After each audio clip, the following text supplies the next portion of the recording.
We're about news, commentary, conversations, truth, liberty, and God. We stand for American values and our flag. We believe that the Constitution is a document that fortifies rights already given to us by our Creator. We will not apologize for our love of God and country, ever. We are Right America Media.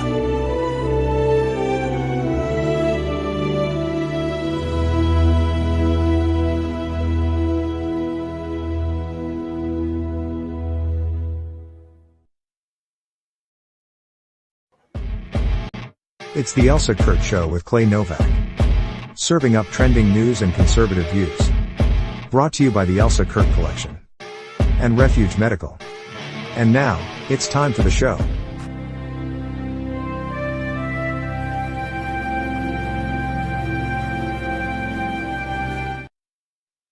Well, hey, my friend, how are you?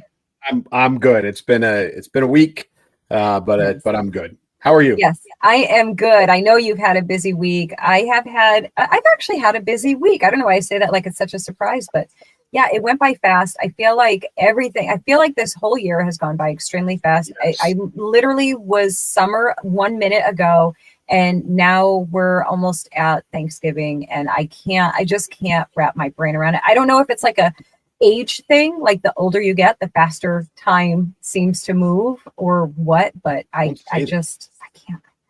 Don't say Crazy. that. I know. But you're right. Like daylight savings hit, and I was like, it's November. Like, what is going on here? Mm-hmm. With you.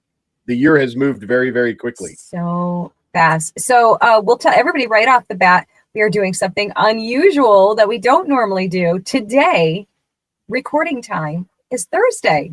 As you guys should well know by now, we normally record on Wednesday and we air the show on Thursday, and we are recording and airing all in the same day. So fun for all of us, I guess.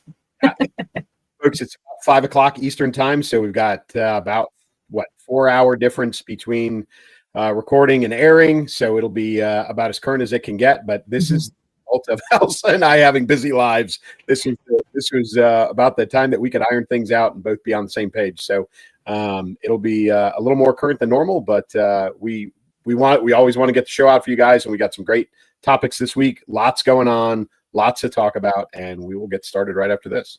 6 weeks into the shutdown, and Democrats are still holding America hostage. Blue states double down on bad ideas and electing socialists while blaming Trump for their own mess. The president faces the 60 Minutes editing room. Again. U.S. troops quietly move into Africa and South America. And the media yawns. Former Vice President Dick Cheney passes, leaving behind a legacy of strength and controversy. And even Bill Gates finally admits the planet's not ending after all. Let's talk about it. Let's talk about it. Well, here we are, week 6 in the Schumer shutdown. And they shut down, I think it was like 15 times now so far. They have shot down every attempt to reopen the government, holding us all hostage still. And for, all of the folks that continuously want to, especially them, we know it's them leading this charge, to blame President Trump for this. We got a little graphic here that tells you the truth of all of this, of who's actually doing it. So it's definitely not President Trump. It is definitely the Democrats. And I made a projection, and I don't know how right I'll be. I feel like this will be over within a matter of days, potentially, because those elections are done. Serve their purpose to a degree, and now they're going to start going, well, I think it's time. Am I crazy? Am I wrong? What do you think? Listen, I blew it from the get-go. Remember, this is my most wrong projection of all time. I think I thought this was going to be under 2 weeks. I thought it was going to be about 10 days. Mm-hmm. Clearly not. We're rolling into week 6. Mm-hmm.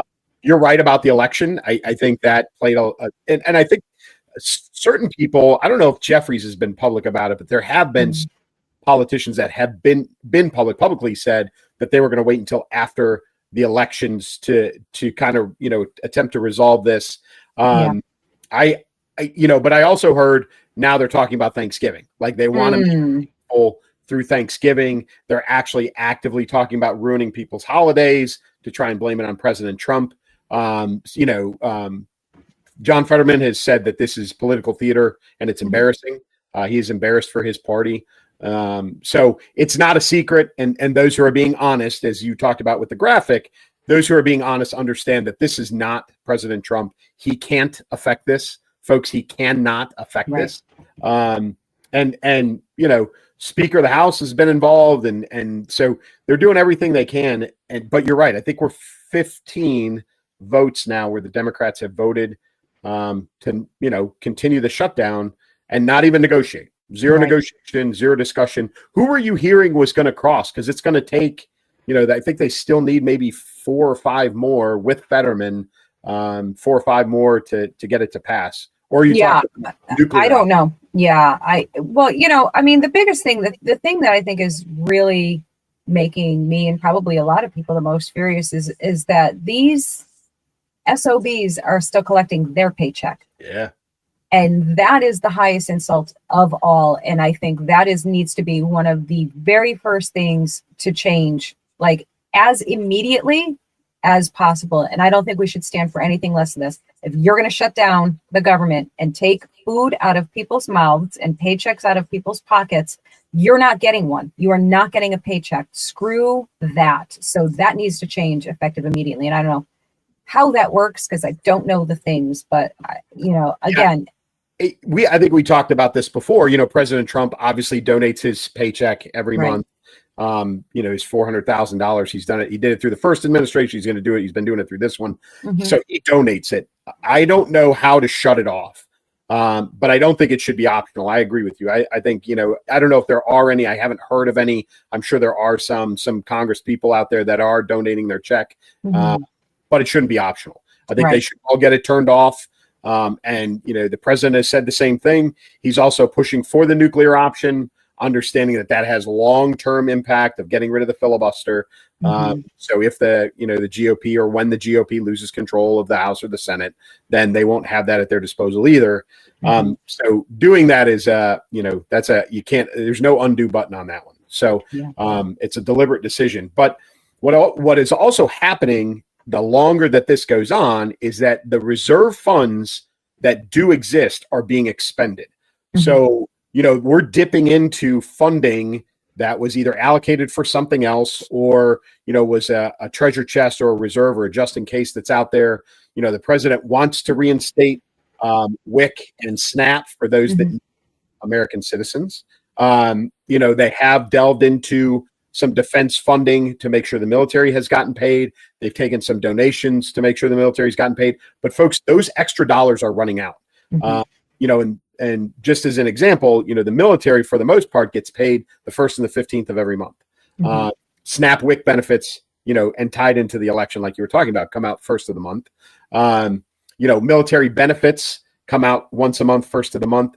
So some of these things are hitting those cycles where they've used the reserve or they're dipping into the reserve and there's not enough for a second one or a third one in many cases. And it's starting to take its toll. I have friends still either on active duty or civilians who work on military bases, and things are starting to shut down in that. Dining facilities, chow halls, as they're commonly, mess halls, as they're commonly. Some of those are starting to shut down because they don't have the funding to buy the food to prepare for the soldiers, sailors, airmen, Marines. Okay. So now those kids who aren't getting a paycheck or are getting a partial paycheck now have to go out and get food that they are not being even funded to buy. Because when you do eat in a chow hall, you get a card that says, hey, I can eat here for nothing. It's taken out of my check. They're also getting to the point where the commissaries, the grocery stores on the bases, which provide tax-free, more affordable food shopping for military families, are also approaching shutdown because they don't have the funding to keep them open as well. So, we're starting to get into second, third, and fourth order effects of the shutdown that are starting to affect people. As much as the president's, Sec War and everybody else want to continue to pay federal law enforcement, FAA and all those folks, even that extra money, spare money, backup money, contingency money is starting to run out. Right. It's so infuriating, all of it, and that there are certainly enough people that are believing that this is President Trump's fault, the Republicans' fault, when it's so blatant and clear that it's these guys holding this ransom. And I, as painful as it is, I don't disagree with President Trump about not bowing down to their this hijacking and this deliberate sabotage. You give into this, it sets that precedent. But none of this should be allowed. They should not be allowed to shut down the government like this. It just simply shouldn't even be. And I know, the horse is already out of the barn. It's well happening. I think this is the longest. I know that it's the longest shutdown in history. I don't know what the longest was before this one. Do you have any idea? It was not close to this. Like I think maybe Not in the close. 24-day-ish world, and we're well beyond that. And today the government basically told the four major U.S. airlines, hey, you need to start cutting flights because we're not going to be able to manage airspace like we have been. Manning staffing is going down. And they told American, United, Delta, and I think Southwest to start paring back, canceling flights, reducing number of flights. So that, I think, if you think in terms of how Congress people live, right, if you're not within driving distance of Washington, D.C., it is now going to become very inconvenient to return home during time off. Yeah. And this is one of the reasons I don't think that this is going to go into Thanksgiving, is because it'll start to affect them, right? Yeah. And I really, really think that what especially Speaker Johnson will do is he will hold them there. He will tell them they are not going home for Thanksgiving. Good.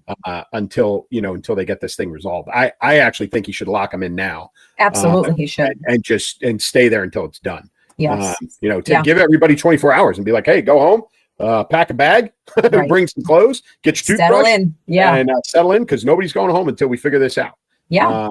So, yeah, it's embarrassing. It's shameful. The entire world is watching this craziness go on. And listen, folks, Elsa and I both, we said this last week.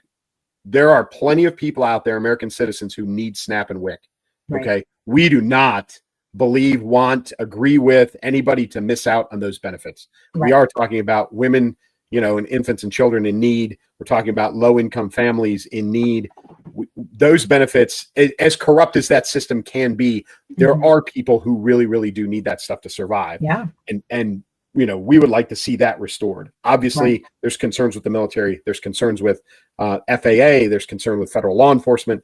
But really, I think getting those folks the benefits that they need is priority number one. And then we can move from there. But this is, it's embarrassing and it's shameful. It's shameful. And, I came across this video. I'm going to share another video with you guys. And I used it for some content I created, I don't know, last week or whatever.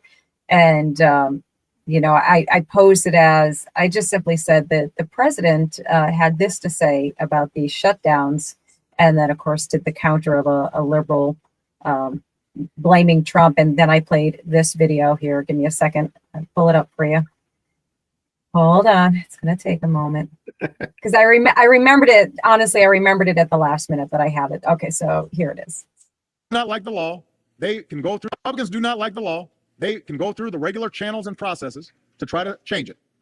That's why we have elections. So they can go through the normal processes and procedures of a democracy, but you do not threaten the full faith and credit of the United States of America. Shutting down the government just because you don't like a law that was passed. I have to say, no Congress before this one has ever in history been irresponsible enough to threaten an economic shutdown, to suggest America not pay its bills, just to try to blackmail a president into giving them some concessions. I will not negotiate on anything when it comes to the full faith and credit of the United States of America. We're not going to submit to this kind of total irresponsibility. Congress needs to pay our bills on time. Congress needs to pass a budget on time. Congress needs to put an end to governing from crisis to crisis. Republicans do not like. So, I mean, there you have it. If you don't want to listen to President Trump say it, listen to your buddy there, Obama, who said it first.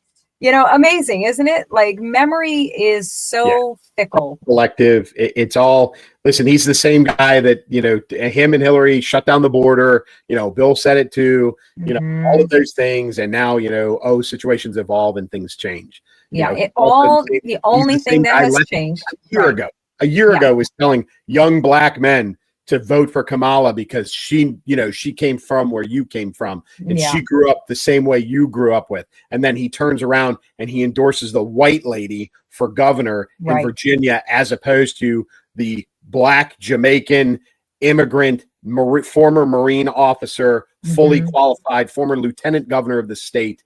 He doesn't endorse her. He endorses the white lady. Right. So again, it's all political theater. Obama shows his face to be garbage more and more every single day. And you're right. As much as they want to blame President Trump, President Obama just laid everything out for him about how wrong it really is. Right.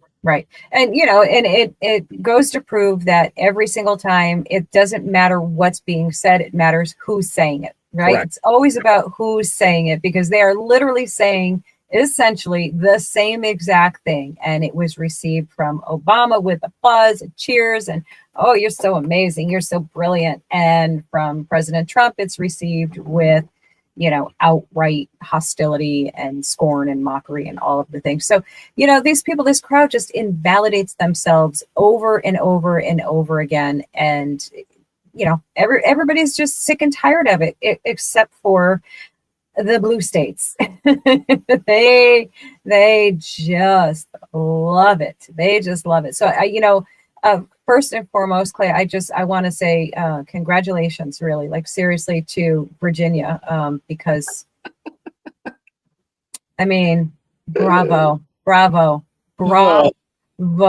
And if that isn't just prize enough for you, Virginia, we have this. So this is a reading of a text message exchange. Now, which one? 3 people, 2 bullets. Gilbert, Hitler, Pol Pot. Gilbert gets 2 bullets to the head. Spoiler, put Gilbert in the crew with the 2 worst people you know, and he receives both bullets every time. Colleague. Jay, please stop.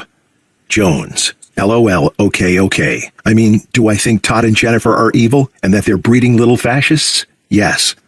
Colleague, you were talking about hoping Jennifer Gilbert's children would die. Jones. Yes, I've told you this before. Only when people feel pain personally do they move on policy. Yeah. Good on you. That guy got elected as the senior law enforcement official for the state of Virginia. Make it make sense, Clay. Make it make sense. I don't want it to make sense. What I want it to make is criminal charges. Yeah. Because what that is a threat. Yes. To another human being and their family. Yes. I at a minimum in most states that is assault. Right. And I know it's a private conversation, and it really doesn't matter because it's not private anymore. Right. What I would really love is that Pam Bondi presents federal charges against him. Yes. And charges him as a felon, and he is disbarred because that's what he deserves. Yeah, that has to happen. That's not even retribution, folks. That's not political, lawfare, whatever you want to call it. That is a human being that should never be anywhere near practicing law, let alone law enforcement. Yeah, like that. That's not kidding. And folks, I have about as dark a sense of humor as a multi-combat tour kind of guy. Like veterans get pretty dark.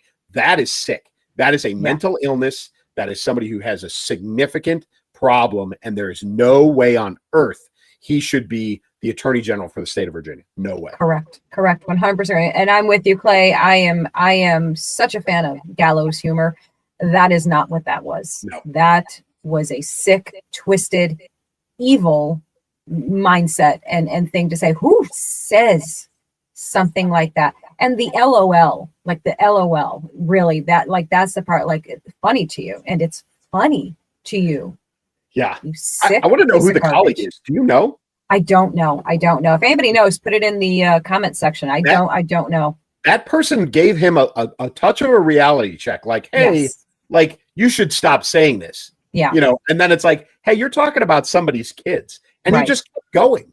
Yeah, to not pick up on the cue, to not even pick up on the like, dude, what are you saying here? I'm not on board with what you're saying. And to keep going with it, to double down on it and expand on it is like, wow. And to say, I've told you this before. Right. So, which is obviously why this guy or woman is, I'm sure I would suspect it's a guy. It's a male colleague. I don't know why. I'm just assuming it's a male colleague, but I feel like that would be like I don't know. But yeah. So he must have been like, all right, we're gonna readdress this conversation. Like maybe it was like an in-person conversation they had and he said these things and he's like, all right, let me get this in print that you're actually saying things like that. Because, and the saddest part about that is that colleague probably went, okay, well, this guy's a monster. This will show everyone what a monster he is, and this will get him at the very least out of the running. Nope. No. And like he didn't even lose the endorsement of the woman who just got elected to be the governor of Virginia. She had the opportunity 20 times in public, in debates, in interviews. People asked her specifically, are you pulling your endorsement? She changed the subject and let it go. And she's okay with it. Yeah. Like not just okay with it, but like she endorsed this guy and wouldn't pull her endorsement. So how sick is she? Yeah. Well, this is, you know, I mean, how many more clear indicators can we possibly get as a nation of what the left chooses? The left chooses violence every single damn time. This is who they are. And for these blue states, for these voters in these blue states to either not recognize it, not believe it, or accept it as right and good and excusable, I don't even have any words for it. I mean, keep your damn states. You don't have to worry about my going there. I wouldn't step foot. You know. Yeah, and it's so you've got that. You've got the New Jersey, right? Yeah. Governor. We'll get into the New York City mayor in a minute. That's a whole. You've got Prop 50 in California, which for those that aren't tracking, basically disbanded California's nonpartisan committee for redistricting for the next 3 election cycles. Right. So it is essentially an appointed committee, which everybody knows is going to come from Newsom's office, which means it's all going to be Democrats. Yes. They're going to gerrymander the state to make sure that every single district is blue. You know, because they say they're trying to countermand what's happening in Texas. And that passed, right? So their state of California voted to be nonpartisan. Like, let's just be completely honest and say what it is. They have voted to be nonpartisan.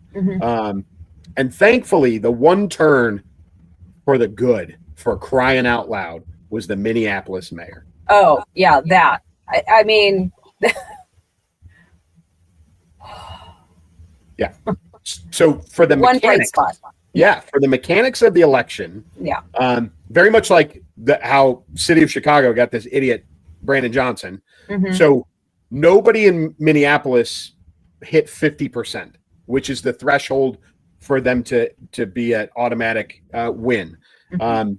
So what Minneapolis has is this is nuts. You can rank 3 candidates, right?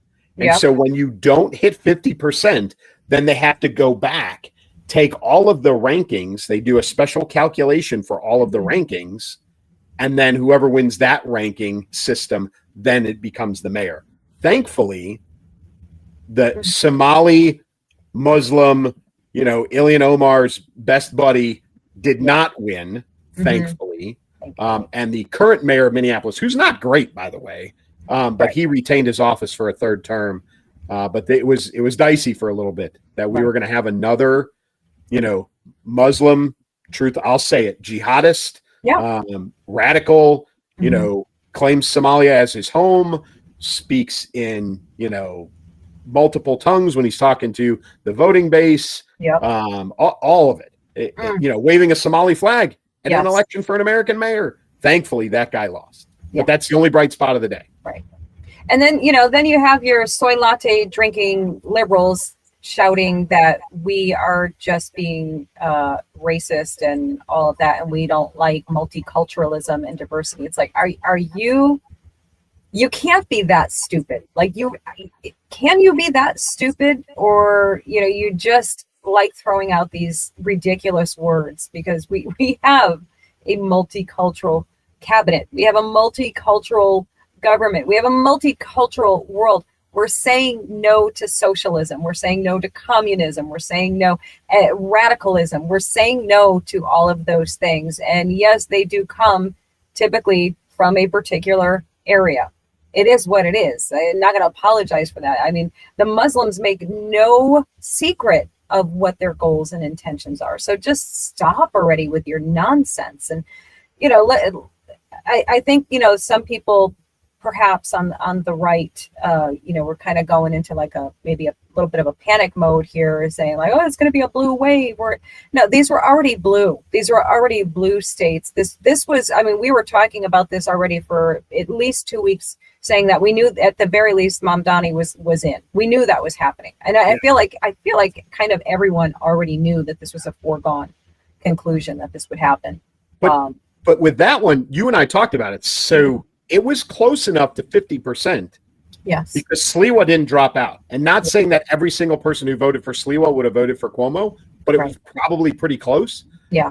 That race could have turned. Had Sliwa not been self-centered, arrogant, the 7.5%, just under 8% that he took away from Cuomo really made a decisive change in the outcome of that election. So kind of makes him the Ross Perot of. It's exactly it. You're 100% right. But what you touched on with the elections, and I've got a couple of stats here. So young white women, and I say young in the 18 to 29-year-old range, educated, right? Mm-hmm. That demographic, 81% of them voted for Mamdani. 80% of them voted for Cheryl in New Jersey. 78% of them voted for Spanberger in Virginia. They are the ones voting. Brainwashed. Yes. Yeah. Yes.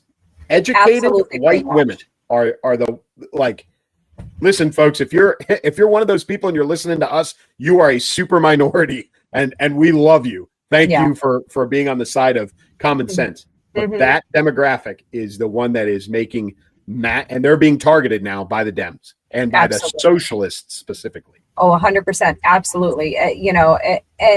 But this is where every stinking time the right drops the Republicans, the GOP, that's where they drop the ball. Like, they're paying attention. Why are we not paying attention?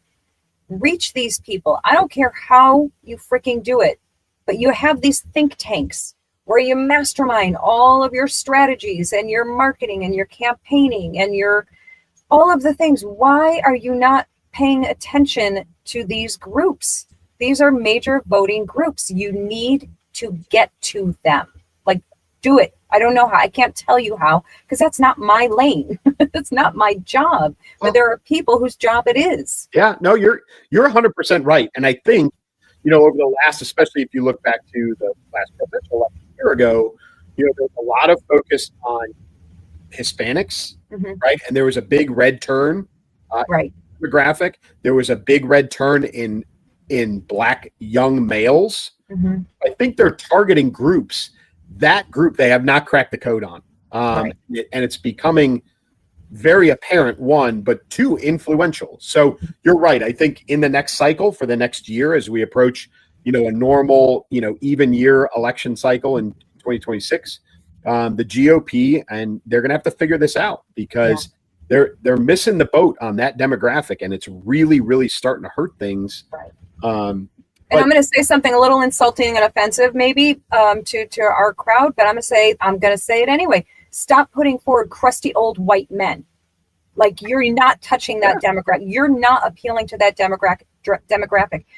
Mandami, AOC. Yes, I mean, they're super gross to us, and we see through it all. They're not seeing through it. They're seeing young and fresh and energetic and in touch and in tune with everything. Get some young blood in there on the conservative side. and start winning them over. I mean, simple as that. Do it. And listen, let's be honest. Even many of the females on the GOP side are not appealing to many of the females, female voters. Right. Let's be honest. Right.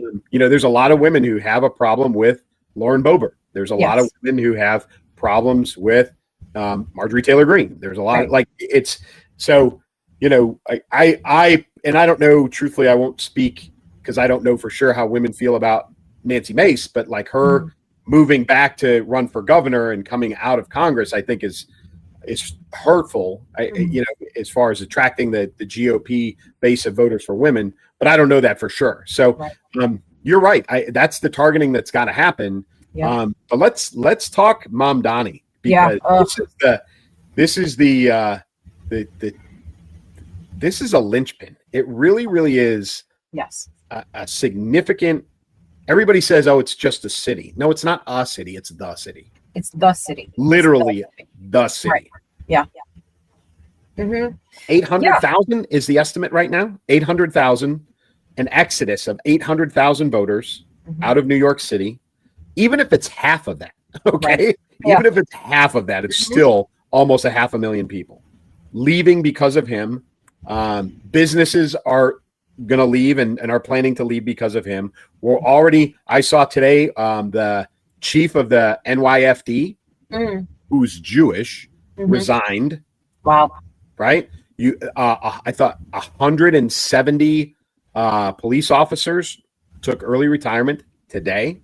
Yeah. And that's just the beginning. It's just the beginning. It's all just the beginning, folks. So, and really what that does, that exodus, and I know there's a lot of people like, hey, Florida's full. Hey, Texas is full. Hey, Ohio's full. Like, don't move here. And I sympathize with them. I really do. Yeah. The problem is that as all of those conservative, even centrist voters and businesses leave New York, that makes it much more difficult in the future. It becomes bluer and bluer and bluer every time one of those people moves. Right. So I think tragedy is the only thing that is going to change things in New York, and we are on the precipice of tragedy. Oh, yeah. Yeah, there's listen, if there is an opposite outcome to happen from this, no one will be more shocked than me, because this feels pretty predictable. Right? I mean, this is the writing is on the wall. You elect an open socialist. I'm sorry. Democratic socialist, right? That's what they call themselves to make it sound pretty. You're going to get what you asked for here. And that female demographic that you were talking about, the irony has not escaped any of us, right, guys? The irony of it all has not escaped any of us. These are the same people, the gay and lesbians for Palestine and all of that. These are people that have no comprehension that the people that they are rooting for and cheering for and applauding and voting for, stone and throw off of buildings gay people. They absolutely do not accept homosexuality whatsoever. Women are, not even second class, like third class citizens in their culture. You will get what you asked for, and I am sorry for you and for everyone who has to now live with what they've done. And unfortunately, it's like the only way that there's going to be any kind of wake up call here. Like, okay, you're going to get what you wanted. You can have it. In the waning days of his campaign, he basically told folks, listen, I don't need money from you anymore. Like, stop making donations. Like, it's run its course, and then immediately is already asking for money. Yeah. He's already asking for donations. I know I told you to stop giving money, but I need your money. Yeah. So this is the guy, right? This is the guy who thinks that everything's going to be paid for. Oh, by the way, super arrogant in the sense. Did you see that? He's like, I'm still waiting for my phone call from President Trump congratulating me on a victory. You're going to be waiting a while. You're gonna a long wait, buddy. You got a long wait. Any phone call you get, you're going to wish you didn't get it. I can guarantee that. So funny thing, I just saw, earlier today, I think it was, and I meant to save it. I didn't save it. I'm sorry, guys. But apparently, I think it was Don Lemon was surprised. This was the headline. He was surprised at the change in tone of Mom Donnie, who was always so cheerful and pleasant and optimistic and positive and nice on the campaign trail. And now that he won, his speech was not very nice and loving and welcoming, and he was so surprised by that. That's because Don Lemon is an idiot. He's such an idiot. Yeah, he's a pure idiot. We do have not the whole speech, but we have enough of the speech just to kind of give you the vibe, the idea of who and what this guy is about. Right here it is. For you, I think of the words of Jawaharlal Nehru. A moment comes but rarely in history when we step out from the old to the new, when an age ends and when the soul of a nation long suppressed finds utterance. Tonight we have stepped out from the old into the new. So let us speak now with clarity and conviction that cannot be misunderstood about what this new age will deliver and for whom. For whom, exactly. Who is that going to be for? By the way, he was quoting like a communist jihadist from India who, just handed it all over to Hamas, basically. So, yeah, that's who he was quoting in his speech, not as the quote. You couldn't see it. I'm going to enlarge that for everybody. Not Lincoln, not, Jefferson. No, a communist. Yeah. Listen, so, I'm not going to sugarcoat this. And our audiences, are who they are, and they believe, for the most part, in everything that we believe in. I will tell you that what New York just did was an insult. The city itself, by voting him in, was an insult to this entire nation, specifically to an entire generation of warriors who defended her after 9/11. Right. And the entire sentiment of never forget, we will never forget, New York proved itself to be a second-class city. They are not the Big Apple. They are not, the City of Lights. They are not a shining beacon of any kind. They are untrustworthy. They are two-faced. They are shallow. They are greedy. That city has embarrassed all of us by electing a jihadist, an Islamist, a communist, and a man who stands for everything against America. Everything in his belief system is anti-American. It's anti-constitutional. It's anti-everything about America. Everything. And New York put him in office. And New York, I hate to say this because I really don't ever want it to get to this. You said it. You reap what you sow. New York City is going to burn. And it is. And there is going to be such destruction in the next few years as a result of this guy. Because I know the governor has said he's made a lot of promises, and there's a lot of promises he's made that he can't enforce. But what he can do is allow the city to go to ruins, because that's what he wants. He wants that city to go to ruins. He wants the rule of law to fall apart so he can replace it with Sharia law.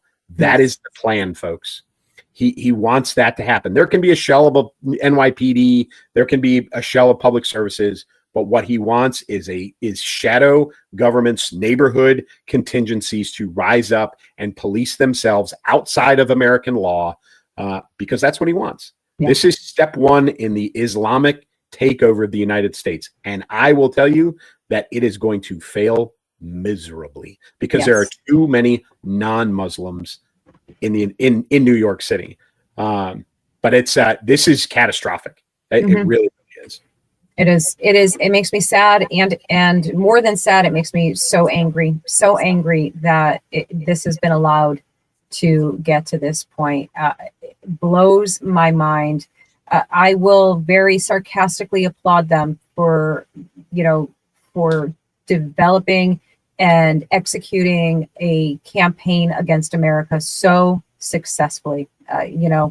Slow clap for you, because you did a good job in those areas. You accomplished those goals with the compliance of foolish Americans, ideological idiots, really. And I mean that from the bottom of my heart. I think you people who cheered this on and are applauding it, you 18 to 29-year-old women, I think you are the idiots of the universe. And I am disgusted with all of you for being so foolish, for being so incredibly foolish, and not knowing history and not knowing what has been going on in the rest of the world.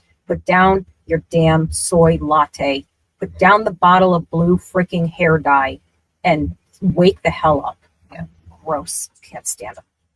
And again, in another election cycle, complicit because of media support. Yes. Right? We're going to talk about President Trump on 60 Minutes. But Yes, I will say yes. this. There is an article out there, an editorial by the Wall Street Journal, who is talking about the threat that Mamdani is to New York and to the business of the United States.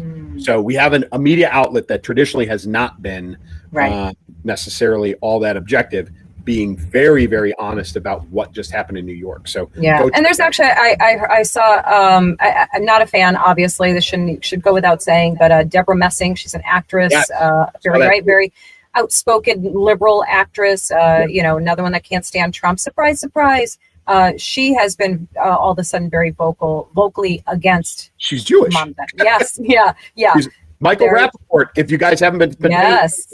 Michael Rappaport, who was very threatened to beat up Trump in a very literally way, has completely flipped over and is a super supporter of President Trump and is very anti-Hollywood right now and all of his compatriots. Yep. So there's a movement going on, and this is more of the same. But yeah, I saw the Deborah Messing thing too. Yep, yeah, right, and we'll see more of it. We'll see more of that. Let's talk President Trump in 60 minutes. Let's talk about it. Yes. I did not watch it. It's on my to watch list of things to catch up on.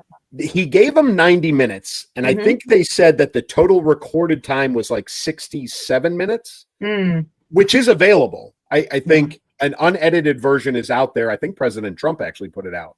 But what was on 60 Minutes itself was about, I think it's just over 30 minutes. Am I right on that? I think so. I'm looking at my notes here. I don't know if I have them many minutes, but yeah, it was definitely not 60 minutes.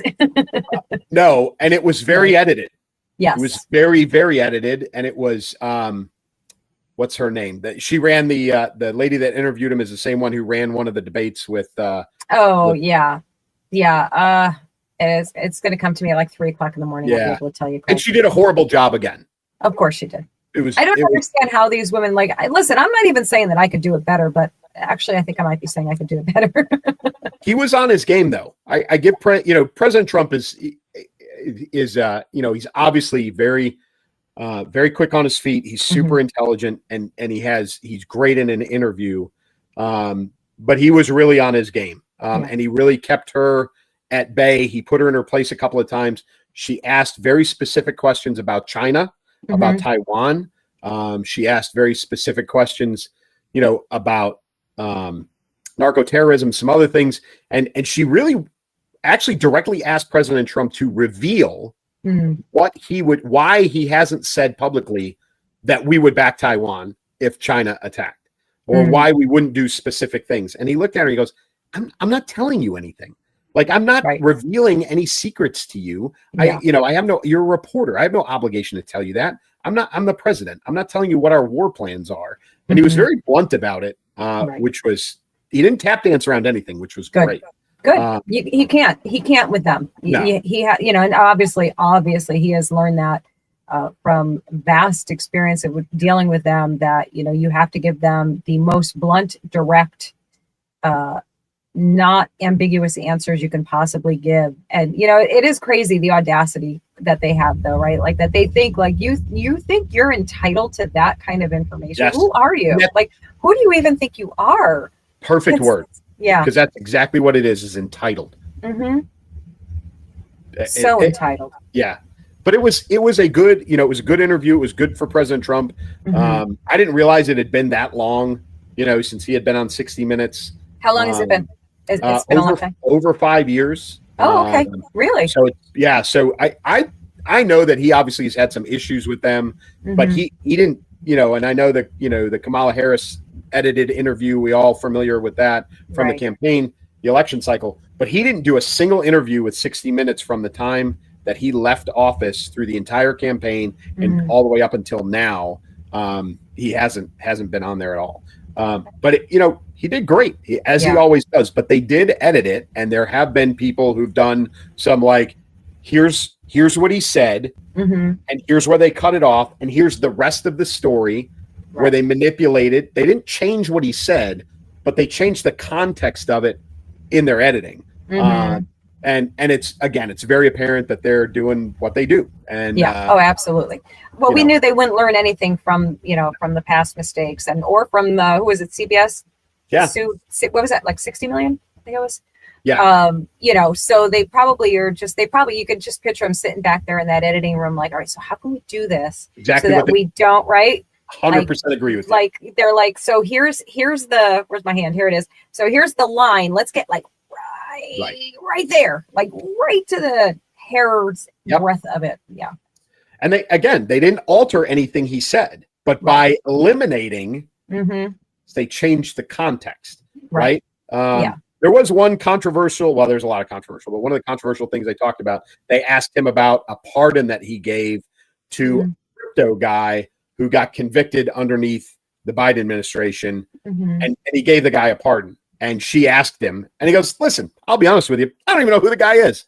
So, and what he said was, I was told that it was a witch hunt from the Biden administration. He got some, stupid, horrible, overdone sentence, and I pardoned him.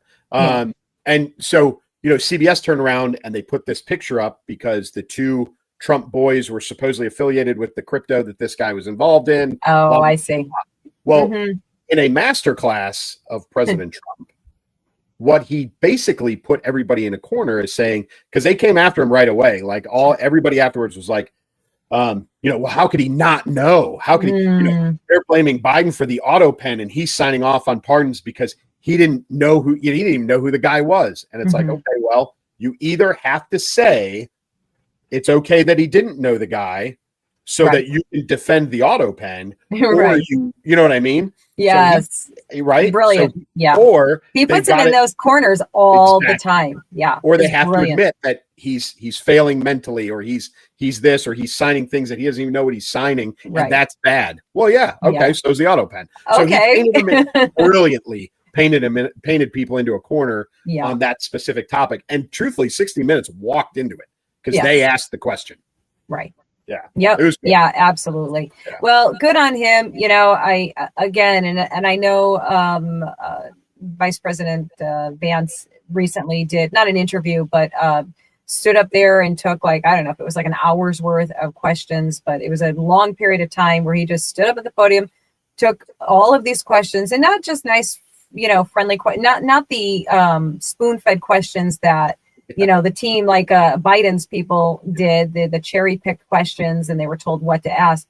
He took questions from a hostile crowd, and he stayed up there and he took them all. And this administration has done this consistently over and over again, on the fly, scheduled, planned, not planned, walking to the plane, getting off the plane, walking down the street, whatever. They take these questions off the cuff all the time, and they answer them every time. Not with I'll have to look into that, or I'll have to circle back to that. Or they answer the questions every time. So they are doing,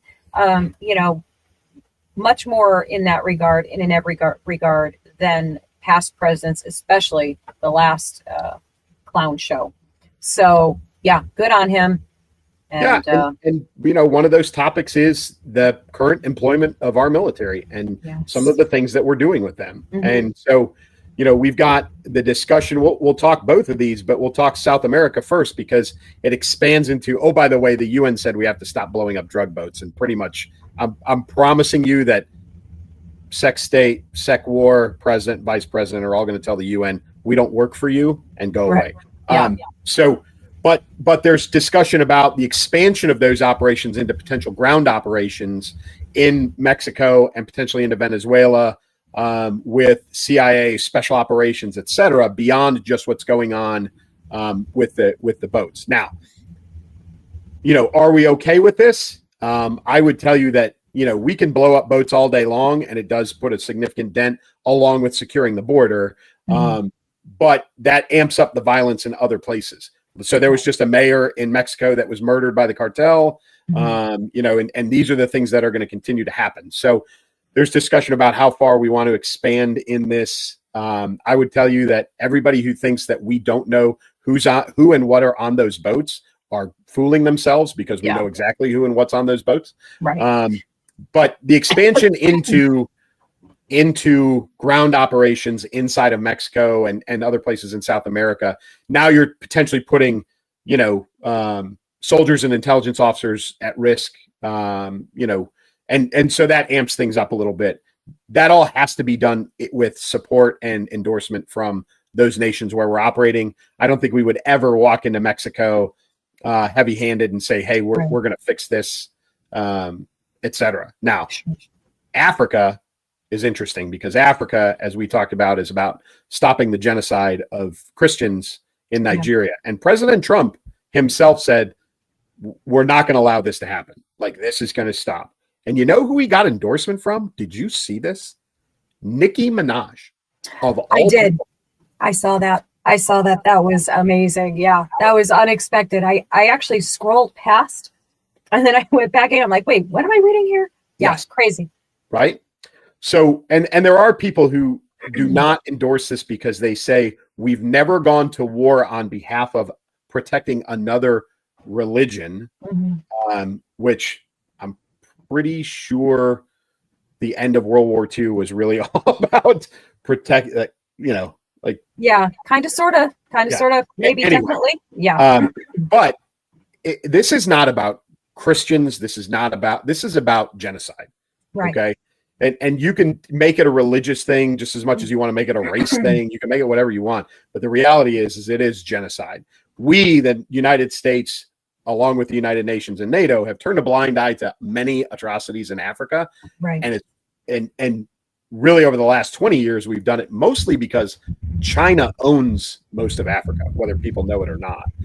We have been very, very cautious about what we do and where we do it inside of the continent because of China's presence there. President Trump has made no bones about it. He doesn't care if this is a genocide going on. He has no problem putting folks on the ground to stop this from happening. And I, for one, am fully in support of this. I assume you are on that train as well. Let me think about that. Yeah, absolutely. Yeah, I'm so on board for that. And it's, the atrocities that are happening over there in other places. I'm sorry, guys. My voice just decided that it didn't want to cooperate for the rest of the show here, so bear with me.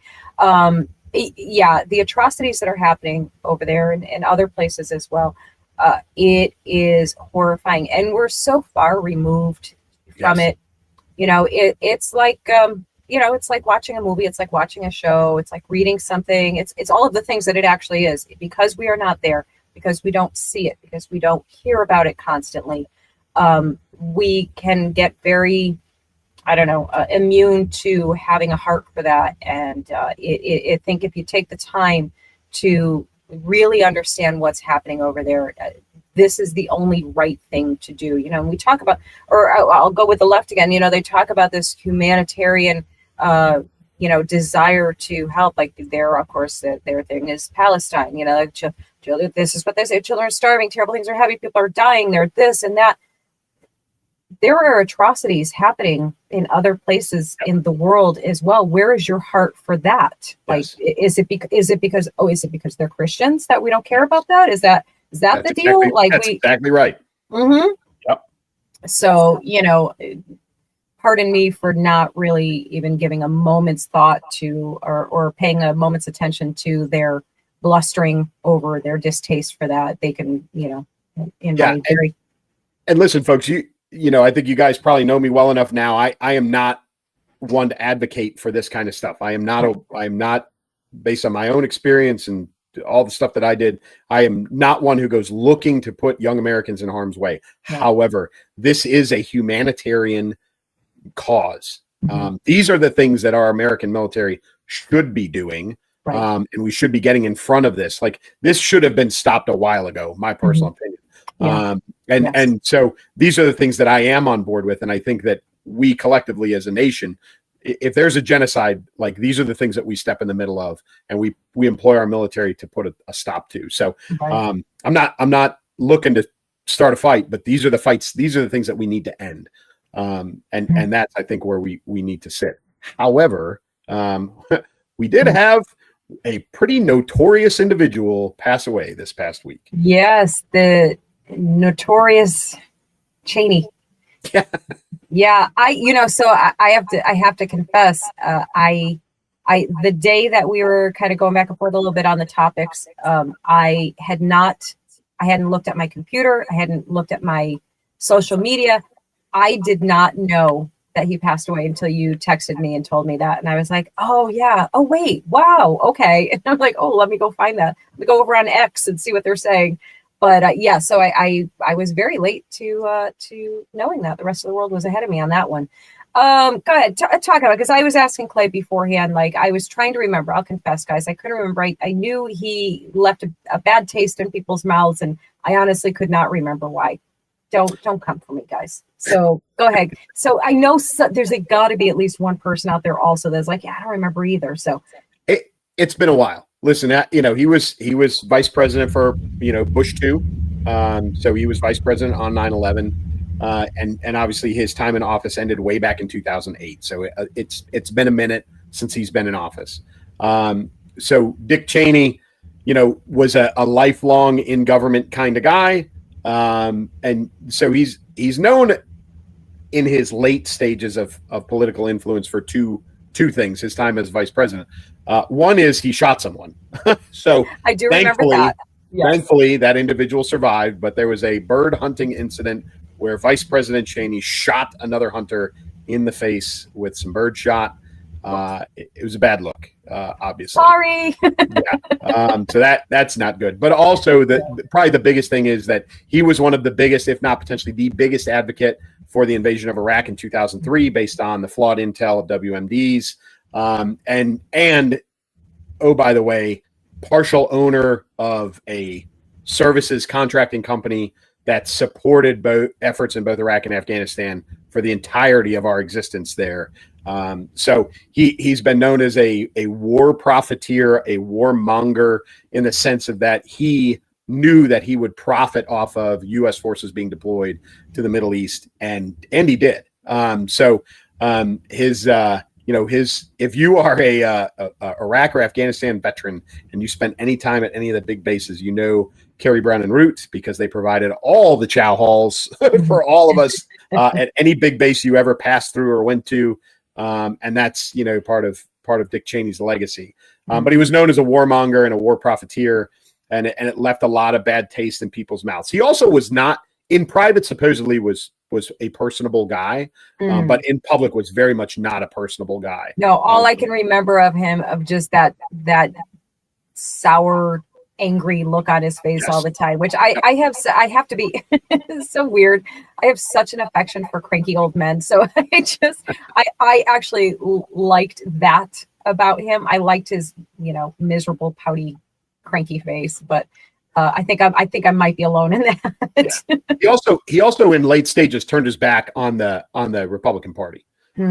Yes.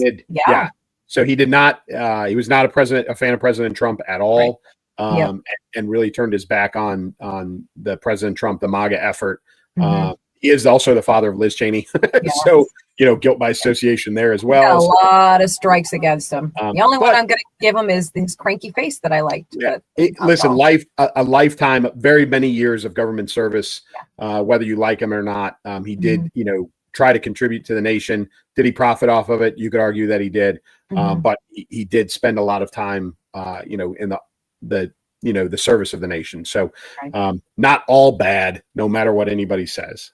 So rest in peace, Vice President. I was just going to say, we will choose to honor the good parts of his legacy and honor the office for which he represented, and sympathies to his family and his loved ones and all of that. So I mean, it's a historical political figure.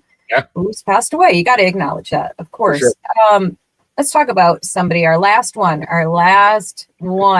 So I've railed on this guy in many videos. Many times I have talked about him, and there have been, I wouldn't call it defending him, but there has been, there's always, we all know the memes that go around, and I have this long-standing habit now, or long-ish standing habit now, of every time I come across a meme that is giving supposed factual information, I research it. How do I research it? I run it through chat. I check, I'll even check Google, but I'll like do a lot of cross-referencing to find the actual truth somewhere.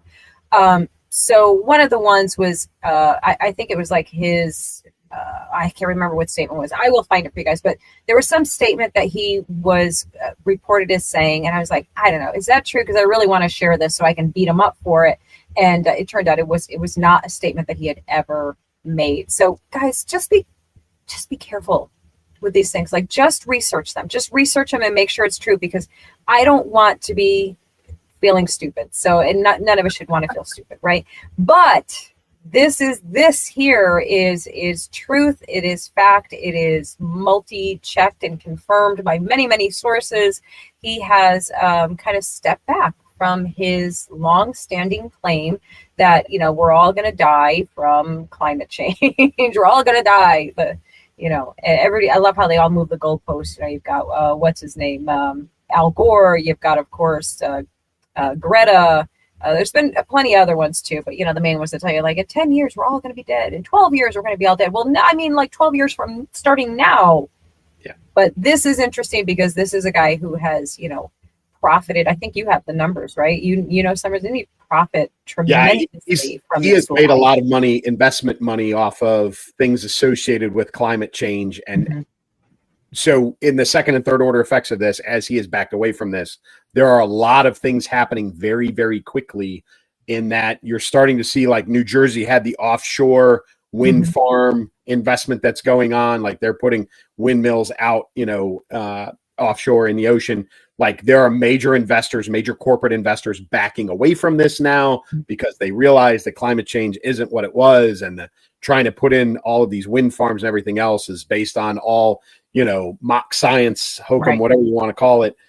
So, everybody, when you've got a name like Bill Gates and you change your position on something as significant as climate change, everybody takes a pause and they reevaluate, because they look at it not scientifically, they look at it economically. And that's what's happening now. So yes, there's some backlash going on. All of the money that he made off of climate change, people are now rethinking their investment in climate change. And listen, Bill Gates has got enough money. He doesn't care. He's made his money. He probably quietly walked away from climate change investment a while before he ever said anything.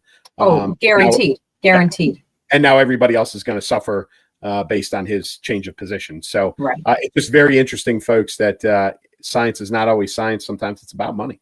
In fact, I would say, I was just going to say, I think most of the time there's, I love the whole believe the science crowd. They're my favorite. Like, you mean the science that paid off Coca-Cola to, the science that paid off the cigarette companies, or I'm sorry, reverse that, please. The companies that paid off the science. Like, come on now. Science can be bought. You sure can. And it has been time and time again over history. So be discerning, people. And listen, I don't want to tell you I told you so, but I told you so. I mean, so many people have been saying this for so long. Like, this whole, they move the goalposts so any time that it suits them, they move the goalposts. Remember, and they try and deny this too. It was originally global cooling. We were going to freeze to death. Everything was going to turn into a polar, whatever vortex. I don't know. And then that was like, oops, just kidding. We didn't mean global cooling. We mean like global warming. It's getting so hot. We're all going to boil up and die from that. And, the polar bears are going to starve to death. And by the way, that whole image, that polar bear floating on the block of ice was like a whole other thing than what they portrayed it as. Surprise, the media lied to you. They manipulated something. What? Never happens. Never happens. Oh, so yes, I just, two things I'm enjoying, and I mean that sarcastically, really watching or will enjoy the left and the climate crazies now figuring out how to backpedal and save face. Right? Because now their leader is backpedaling on this and stepping away from it. So now they have to. Next, I wonder, what's his new angle? Like my notes say, that Gates now emphasizes innovation, adaptation, human flourishing over doom. Oh, it's got to be his farms with his fake meat, right? Isn't that like, yeah. It's economic, It's going whatever to be it the is. next shift, right? He's just going to shift to whatever the next big money-making Yep. scam is, and then Yep. that will be, the big thing, and all of the little minions will just pivot right with him and be like, oh, now we're doing this. Now this is the most important thing to me. I'm so glad we are in such a discerning, thinking crowd and not the other one. I love you guys so much because I think you keep me sane and not like going over the edge of contempt and disgust and outrage at how stupid and gullible and ridiculous people are. So thank you guys. Thank you. Thank you, Clay. Clay always talks me down. Clay talks me off the ledge of getting angry. And I say all this and I do get fired up. And then there's that flip side of me that's like, you know what? I'm just going to stay kingdom minded here. I'm going to try and be a good steward of, all that I'm supposed to do on this earth in this life. And I'm going to do that. But I'm not going to let myself get so immersed in it that it makes me crazy. Refocus, just refocus. So yeah. But yeah, I thought that was a good one to talk about. A good one. If you guys hadn't heard it, now you know that he has pivoted to the next big thing. So we can all watch together what the next thing is going to be. I think his fake meat thing, it has failed or is failing. Like really. States are already outlawing it. Good. Yeah. Thank goodness. There will be some that stay. Of course. Your usual suspects, Washington State, Oregon, the West Coast, California. Yeah. You'll probably have some on the East Coast as well. Mm-hmm. But, in the Northeast specifically, but the rest of the country they're not buying it. Yeah. Thank goodness. Thank goodness people are waking up. So yeah, I mean, that's all we got. That was a great show. That was a lot of good stuff. Whew, I only started losing it towards the end. I think I stayed pretty calm throughout, right? You stayed calm. I stayed calm. We're all calm. We're trying. We're trying, man. They're They don't testing make us it every easy. day. Woo! They're testing us every day. They are testing us, but good. But yeah, so we'll see you guys all in the comments section. Clay, you go ahead and close them out with your final message for the evening. Hey, folks, book 3, Terry Davis series, my third novel, drops next Tuesday on Veterans Day. So look for that on Amazon, Barnes & Noble. So that's big news for me. But the Rebellus is the name of the third book, and it drops on Tuesday. You can find it under my name or under the name of the book, Rebellus, on Amazon or Barnes & Noble. And thanks, everybody, for having us. And we appreciate you all being here with us. And we'll see you in the comments section. And from me, as always, keep moving, keep shooting. Take care, guys. Combat veteran Terry Davis thought he left the fight behind. In Tampa, he uncovered a deadly conspiracy. Now, he's back home in Chicago, and war has followed him to his doorstep. Gangs armed like soldiers, a shadowy enemy rising from the past, and one man who refuses to stand down. From the quiet suburbs to the shores of Lake Michigan, Terry Davis will risk everything to protect the people he loves, because that is his cross to bear. Clay Novak's explosive new novel, Cross to Bear, Book 2 in the Terry Davis series. She's the voice behind the viral comedy, bold commentary, and truth-packed interviews that cut through the chaos. Author, brand creator, proud conservative Christian, this is Elsa Kurt. Welcome to the show that always brings bold faith, real truth, and no apologies. We're about news, commentary, conversations, truth, liberty, and God. We stand for American values and our flag. We believe that the Constitution is a document that fortifies rights already given to us by our Creator. We will not apologize for our love of God and country, ever. We are Right America Media.